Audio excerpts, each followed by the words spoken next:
தமிழ்நாட்டை போதைப் பொருள் இல்லாத மாநிலமாக மாற்றும் தொலைநோக்கு பார்வையுடன் தமிழ்நாடு போதைப் பொருட்கள் உள்வரவு தடுப்பு மற்றும் போதைப் பொருட்கள் புழக்கத்தை கட்டுப்படுத்தும் கடுமையான சட்டங்களுடன் ட்ரக்ஸ் அபியூஸை கையாள்வதற்காக சமூக காவல் கம்யூனிட்டி பாலிசிங் உள்ளிட்ட பல்வேறு முயற்சிகளையும் அதற்கான முழு அர்ப்பணிப்புடன் கூடிய பிரத்யேக அணுகுமுறைகள் மேற்கொள்ளப்படும். போதைப் பொருட்கள் நடமாட்டத்தால் ஏற்படும் மோசமான விளைவுகள் குறித்து பொது விழிப்புணர்வை ஏற்படுத்தவும் அதனை தடுக்கவும் மாநிலம் முழுவதும் உள்ள அனைத்து பள்ளிகள் மற்றும் கல்லூரிகளிலும் போதைப் பொருள் எதிர்ப்பு மன்றங்கள் நிறுவப்படும். அடுத்தது, கல்வி உத்தரவாதம் திட்டம். தமிழ்நாட்டில் எந்த ஒரு இளைஞரும் நிதி பற்றாக்குறையால் கல்வி பெற முடியாமல் போகவே கூடாது. எனவே இளைஞர்களின் கல்வியை உறுதி செய்ய 12ஆம் வகுப்புக்கு பிறகு PhD வரை கல்வி பயில ரூபாய் 20 லட்சம் வரை பிணையம்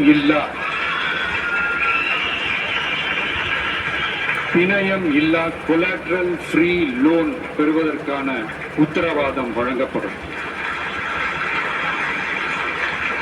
அடுத்தது, Tamil Nadu recruitment accountability and transparency act. அரசு வேலை என்பது பல லட்சம் இளைஞர்களின் கனவாக இருக்கும்போது அதில் ஏற்படும் குறைகளை களைய TRATA, அதாவது Tamil Nadu recruitment accountability and transparency act வாயிலாக அனைத்து மாநில அரசு பணியிடங்களுக்கும் ஒரு நிலையான ஆட்சேர்ப்பு கால அட்டவணை உருவாக்கப்படும். காலக்கெடுவிற்கு மேல் எந்த ஒரு தாமதமும் ஏற்படா வண்ணம் TNPSC மற்றும் TRB, TNEB அறிவிப்பு முதல் நியமனம் வரையிலான முழு ஆட்சேர்ப்பு சுழற்சியையும் 365 நாட்களுக்குள் முடிக்க சட்டப்படி கட்டமைக்கப்படும். அடுத்தது, வேலைவாய்ப்பு தாமத சூழல் நிதி உதவி. 29 வயதிற்கு மேலும் வேலை வாய்ப்பில் தாமதமாகும் சூழல் உருவானால் மாதந்தோறும் பட்டதாரிகளுக்கு மாதம் 4000 ரூபாயும் மற்றும் டிப்ளமா படித்தவர்களுக்கு மாதம் 2500 ரூபாயும் இளைஞர் நலநிதியாக வழங்கப்படும். இது இளைஞர்களின் வேலை வாய்ப்பை தேட உதவும் ஓர் ஊன்றுகோலாக அமையும். அடுத்தது, வெற்றி தொழில் பயிற்சி உத்தரவாதம். ஆண்டுதோறும் 5 லட்சம் இன்டர்ன்ஷிப் பயிற்சிகளை வழங்க நமது அரசு தனியார் தொழில் நிறுவனங்கள் மற்றும் சிறு குறு மற்றும் நடுத்தர நிறுவனங்களுடன் MSME கூட்டாக இணைந்து செயல்படும். அதன்படி பட்டதாரிகளுக்கு மாதம் 10,000-உம் ITI டிப்ளமா படித்தவர்களுக்கு மாதம் 8,000-உம் மாநில அரசே வழங்கும்.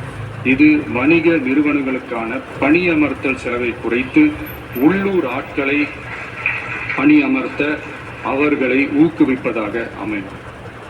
அடுத்தது, வெற்றி தொழில் முனைவோர் திட்டம். நமது இளைஞர்கள் வேலை தேடுபவர்களாக மட்டுமே இருக்கக்கூடாது, அவர்களை வேலை வழங்குபவர்களாகவும் மாற்றுவதே எங்கள் தொலைநோக்கு பார்வை. அதற்கான திட்டமே இந்த வெற்றி தொழில் முனைவோர் திட்டம். நேர்மையான தொழில் முனைவோரை உருவாக்கும் இத்திட்டத்தின் கீழ் ரூபாய் 25 லட்சம் வரை கொலாட்ரல் ஃப்ரீ லோன் பெறுவதற்கு